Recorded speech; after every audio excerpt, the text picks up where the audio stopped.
décalque, j'utilise un système qui s'appelle Décalque Pro FX.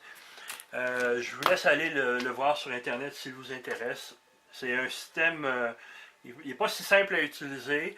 Par contre, le résultat est intéressant. Donc, ce que ça permet de faire, c'est qu'à l'aide d'un carton spécial, on transfère le tonnerre de l'imprimante laser, on l'imprime en fait, ce carton, et on réussit à transférer le tonnerre en plusieurs étapes, entre autres en le fusionnant un papier spécial ou un produit spécial qui est sur ce papier-là. Vous le voyez à travers d'ailleurs. Alors, on réussit à transférer le tonnerre sur un papier de transfert et ensuite on le redépose sur la surface où on veut qu'il soit.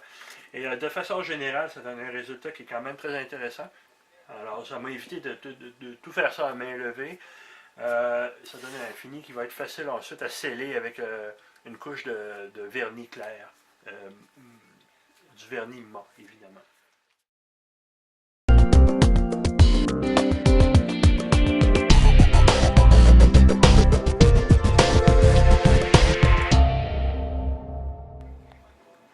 Alors, j'étais pas satisfait de la façon dont le joint entre le fuselage et la verrière se présentait.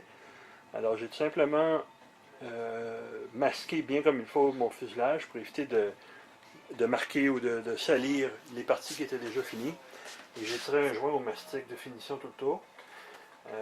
Maintenant, je vais cacher le reste de la verrière, du cockpit, et puis je vais sabler le joint comme il faut, le mettre bien égal et peinturer le joint en gris.